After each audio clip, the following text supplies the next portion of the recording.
ချမ်းသာတဲ့တထေးကြီးတယောက်ကကျွန်တော်ကိုသူ့ရဲ့ကွဲကွာနေတဲ့မြေရင်းပါဆိုပြီးဒေါ်လာ9ဘီလီယံပေးခဲ့ပါတယ်ဒါပေမဲ့သူကစီကံတစ်ခုထုတ်လိုက်တယ်ဒီပတ်စံအားလုံးကိုတစ်လအတွင်းမှာအမျိုးသမီးတွေအတွက်ပဲသုံးရမယ်မသုံးနိုင်ရင်တော့အမွေအားလုံးဆုံးရှုံးမယ်တဲ့ကျွန်တော်လည်းဒီပတ်စံတွေကိုဘယ်လိုသုံးရမလဲလို့တွေးနေတုန်းလမ်းသွားလမ်းလာတယောက်ကအနီးနားမှာကားပြပွဲရှိတယ်အဲ့ဒီမှာလှပတဲ့မော်ဒယ်လေးတွေနဲ့တမိုးကြီးကားတွေအများကြီးရှိတယ်လို့ပြောတာကိုကြားလိုက်ရတယ်ဒါနဲ့ပဲကျွန်တော်လည်း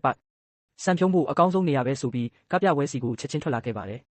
အဲ့ဒီမှာအလှဆုံးမော်ဒယ်မလေးတယောက်ကတော့လူတွေကြားထဲမှာဝန်းရံချင်းခံနေရတာပေါ့ကျွန်တော်ကတော့သူမကိုမြင်ချင်းပဲကျွန်တော်ရည်စားဖြစ်ထားဖို့ဆုံးဖြတ်လိုက်တယ်ကျွန်တော်လည်းယုံကြည်မှုအပြည့်နဲ့သူမကိုသဘောကျတဲ့အကြောင်းပြောလိုက်တဲ့အခါသူမကရှင်မတိုင်ခင်တယောက်ကဒေါ်လာ3သိန်းသုံးသွားတာတောင်ကျွန်မရဲ့ဖုန်းနံပါတ်မရသေးဘူးရှင့်ကိုတော့ထဲ့တောင်မစင်စားနိုင်ဘူးလို့ပြန်ပြောလိုက်တယ်ဘေးကလူတွေကလည်းကျွန်တော်ကိုဝိုင်းရကြတာပေါ့ဒါပေမဲ့ကျွန်တော်ကတော့အေးအေးဆေးဆေးပဲဒီမှာရှိတဲ့လူတွေအားလုံးပေါင်းထားတာထက်ကျွန်တော်မှာပတ်စံပိုရှိတယ်လို့ပြောလိုက်တယ်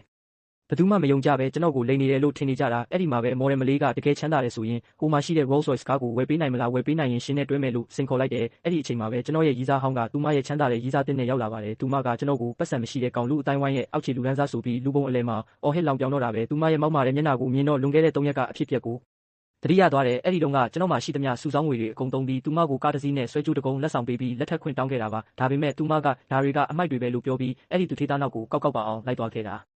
ကျွန်တော်စိတ်ပြအားငယ်နေတော့မှပဲကျွန်တော်အဖိုးကကျွန်တော်ကိုရှာတွေ့ပြီးဒေါ်လာ9ဘီလီယံပေးခဲ့တာပါအခုသူမနဲ့ပြန်ဆုံတဲ့အခါကျွန်တော်ကတော့အဖက်တောင်မလုပ်ချင်ဘူးဒါပေမဲ့ဟိုသူထေးသားကကျွန်တော်ရှေ့မှာလာကြွားပြီးကားတစ်စီးကိုချက်ချင်းဝယ်ပြီးကျွန်တော်ရီးစားဟောင်းကိုလက်ဆောင်ပေးပြလိုက်တယ်အဲ့ဒီမှာကျွန်တော်စိတ်ကူးတစ်ခုရသွားပြီးမော်ဒယ်မလေးကိုတန်မိုးကြီးကားတွေပြခိုင်းလိုက်ပါတယ်သူမကပထမတစ်စီးပြတော့လဲဈေးပေါ်လွန်းတယ်နောက်ထပ်အစီးပေါင်းများစွာပြလဲမတန်သေးဘူးလို့ပဲပြဟောနေခဲ့တယ်နောက်ဆုံးဒေါ်လာတန်း20တန်နဲ့ကားတစ်စီးရှေ့ရောက်တော့မှကျွန်တော်ကသူမအခုပြခဲ့တဲ့ကားတွေအကုန်လုံးကိုကျွန်တော်ယူမယ်ပြီးတော့အဲ့ဒီကားတွေအားလုံးကိုဒီမော်ဒယ်မလေးကိုပဲလက်ဆောင်ပေးမယ်လို့ကြေညာလိုက်တယ်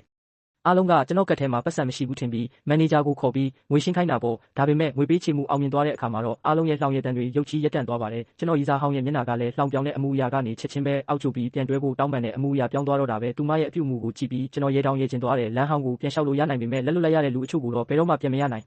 တော့ဘူးဆိုတာသူမသိသွားပါပြီဒီဗီဒီယိုလေးကိုသဘောကျတယ်ဆိုရင်ကျွန်တော်ရဲ့ channel ကို subscribe လုပ်ထားဖို့မမေ့ပါနဲ့ဦးနောက်တစ်ခါမှာပိုပြီးစိတ်လှုပ်ရှားဖို့ကောင်းတဲ့ကဘာတစ်တွေစီခေါ်ဆောင်သွားပေးပါမယ်